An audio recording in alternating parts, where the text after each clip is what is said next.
बाबा साहब की राजनीति को, बाबा साहब के विचारों को खत्म करने के लिए कोई कसर उन्होंने छोड़ी नहीं है। वक्तव्य अवेलेबल है, चुनाव में क्या क्या बोला गया है वो भी अवेलेबल है। इनको भारत रत्न भी देने की तैयारी नहीं थी, वो भी भाजपा के समर्थन से और सरकार बनी, तब बाबा साहब को भारत रत्न।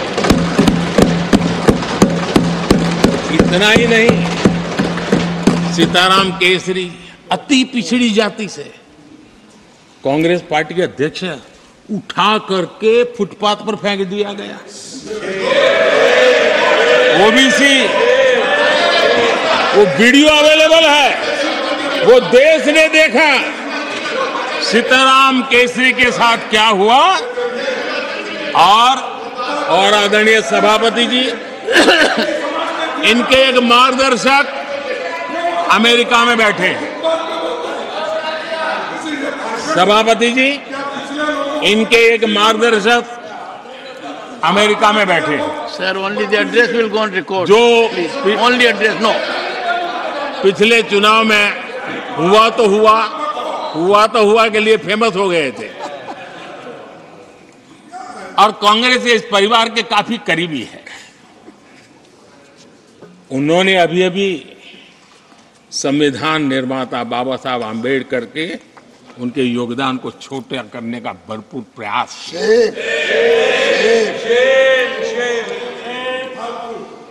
आदरणीय सभापति जी, देश में पहली बार एनडीए ने एक आदिवासी बेटी को राष्ट्रपति बनाने के लिए प्रस्ताव, उनको उम्मीदवार बनाया। आपका हमसे वैचारिक विरोध हो वो एक बात है, अगर हमसे वैचारिक विरोध होता, आपने सामने कैंडिडेट खड़ा किया होता, मैं समझ सकता था, लेकिन वैचारिक विरोध नहीं था। क्यों? क्योंकि हमारे यहां से गया हुआ व्यक्ति आपने उम्मीदवार बनाया, इसलिए वैचारिक विरोध नहीं था। आपका विरोध एक आदिवासी बेटी के लिए था, और इसलिए आपने,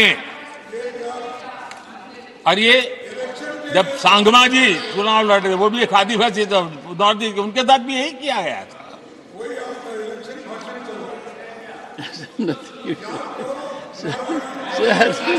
और आज तक सभापति जी, राष्ट्रपति जी का अपमान करने की घटनाएं कम नहीं है।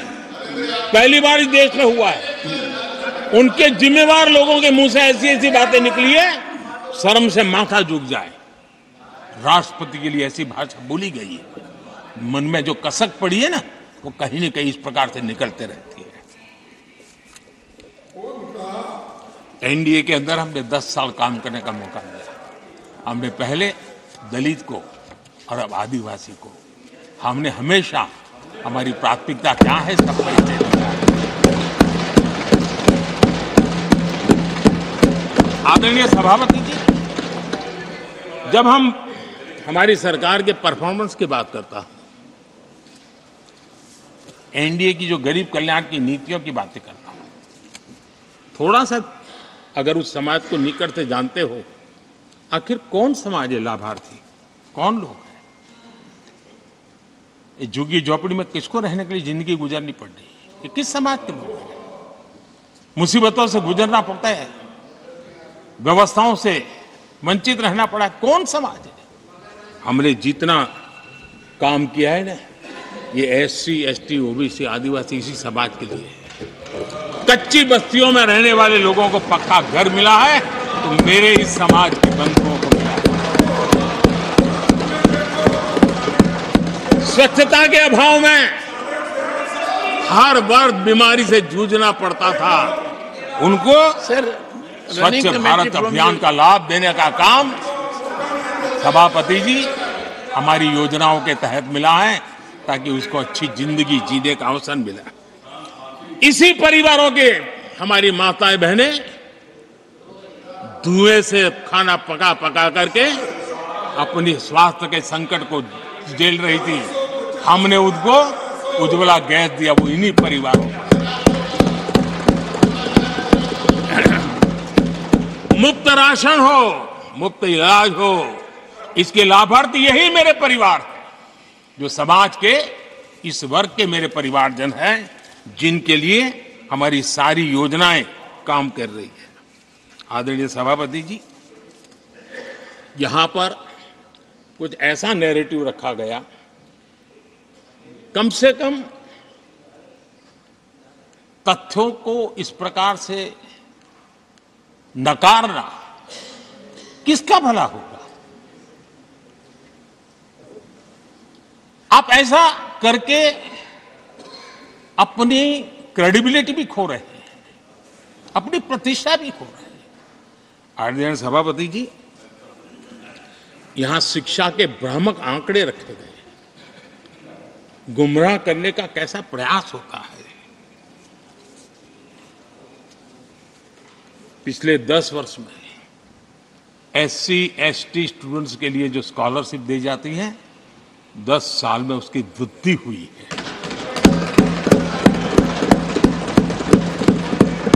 इन 10 वर्षों में स्कूलों में, हायर एजुकेशन में नामांकन की संख्या भी बहुत बढ़ी है और ड्रॉप आउट बहुत तेजी से कम हुआ है। आदरणीय सभापति जी, 10 साल पहले 120 एकलव्य मॉडल स्कूल थे। आदरणीय सभापति जी, आज 400 एकलव्य मॉडल।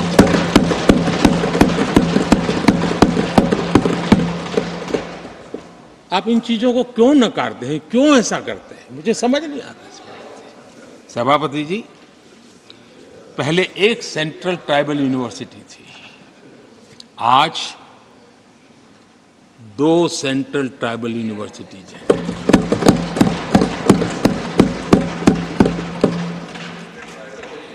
आदरणीय सभापति जी, ये भी सच्चाई है कि लंबे अरसे तक दलित, पिछड़े, आदिवासी बेटे बेटियां कॉलेजों का दरवाजा तक नहीं देख पाते थे।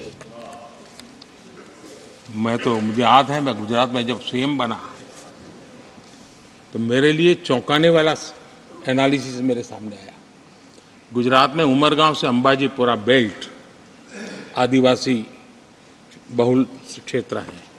हमारे दिग्विजय जी के एक दामाद भी उसी इलाके में है। उस पूरे इलाके में साइंस स्ट्रीम की एक भी स्कूल नहीं थी। मैं जब वहां गया, अब उस इलाके में मेरे आदिवासी बच्चों के लिए साइंस स्ट्रीम की स्कूल नहीं होगी तो इंजीनियरिंग, डॉक्टरी का तो सवाल ही कहां उठता है। ऐसी मिनिमम चीजें और यहां पर क्या भाषण दे रहे हैं जी। आदरणीय सभापति जी, और मैं बताना चाहता हूं, सदन को गर्व होगा, संतोष, आप उस सदन में बैठे हैं, वहां एक ऐसी सरकार आपके साथ बात कर रही है कि ऐसी सरकार नेतृत्व कर रही है जहां कितना बड़ा परिवर्तन आया। आप उस समाज का विश्वास बढ़ाइए, उनका हौसला बुलंद कीजिए, वो देश की मुख्य धारा में तेजी से आगे बढ़े, उसके लिए हम प्रयास करें, सामूहिक प्रयास करें। आप देखिए, आदिवासी और हमारे SC ST समाज के विद्यार्थियों का नामांकन, मैं कुछ आंकड़े रखना चाहता हूं। उच्च शिक्षा में SC विद्यार्थियों का नामांकन 44% बढ़ा है।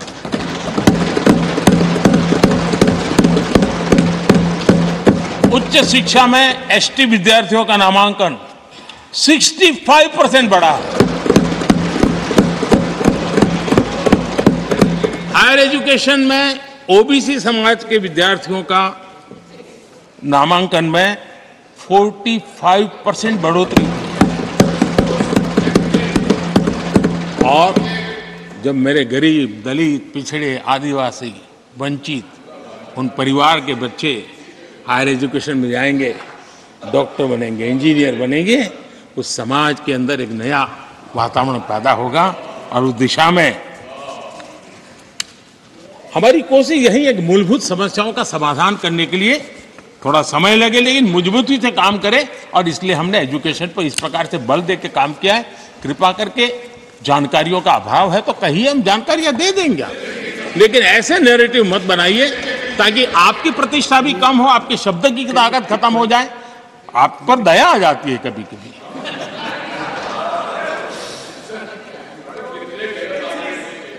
आदरणीय सभापति जी, सबका साथ सबका विकास ये नारा नहीं है, ये मोदी की गारंटी है।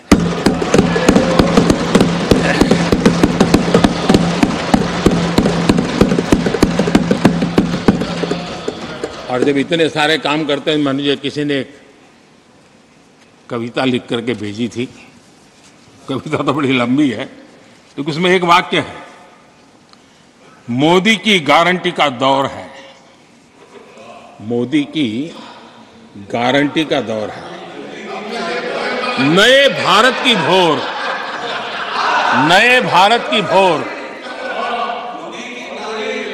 आउट ऑफ वारंटी चल रही दुकानें, आउट ऑफ वारंटी चल रही दुकानें, खोजे अपनी ठोर।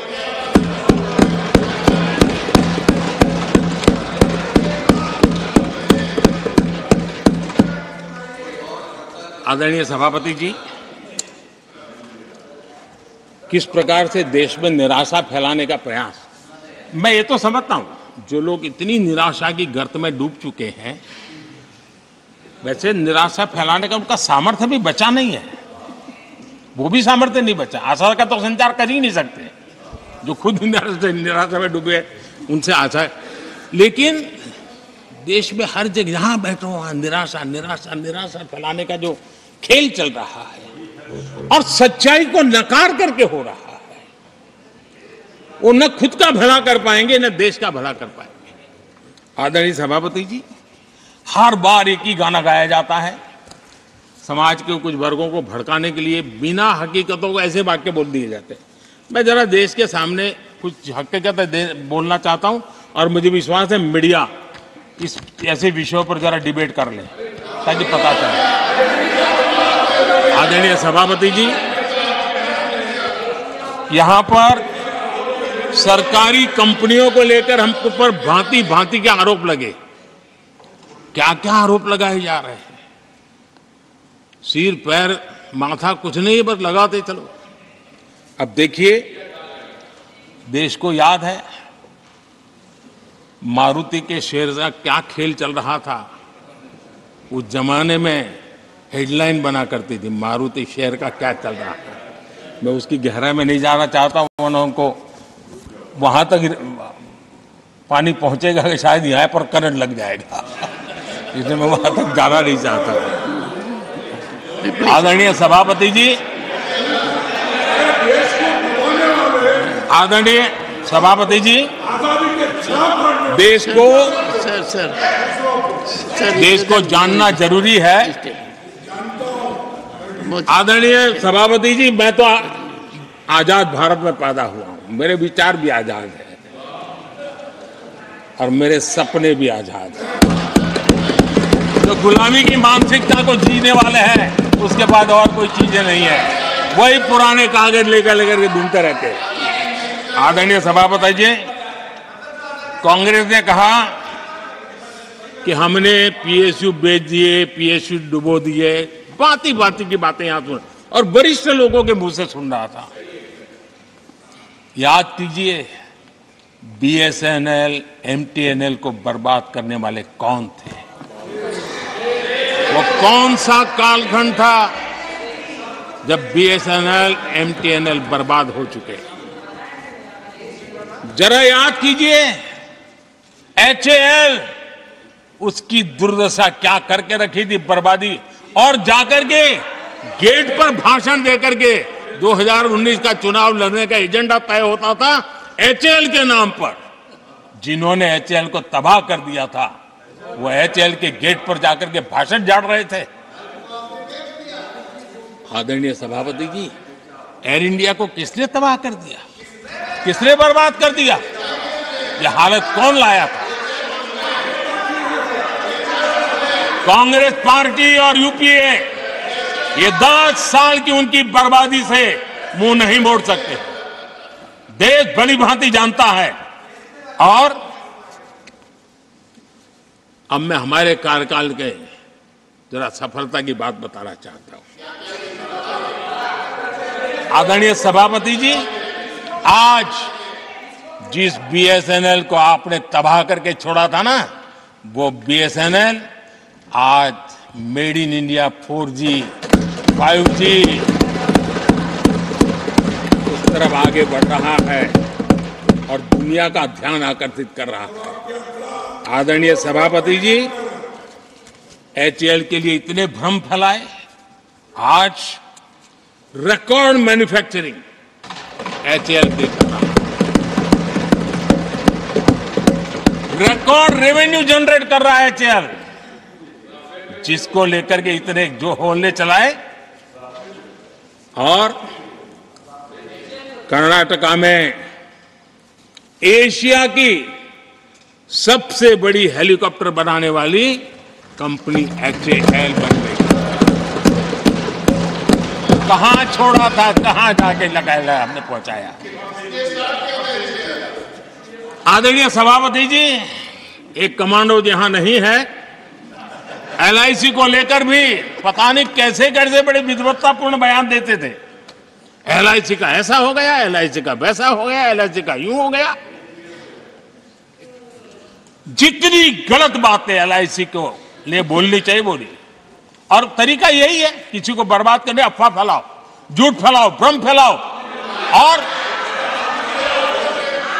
और टेक्निक भाई है, गांवों में किसी का बड़ा बंगलो हो, लेने का मन करता हो, लेकिन हाथ ना लगता हो तो फिर हवा फैला देते, ये भूतिया बंगला है, यहां जो जाता है ऐसी हवा फैला देते, कोई लेता नहीं, फिर कोई जा करके लपक लेते। एलआईसी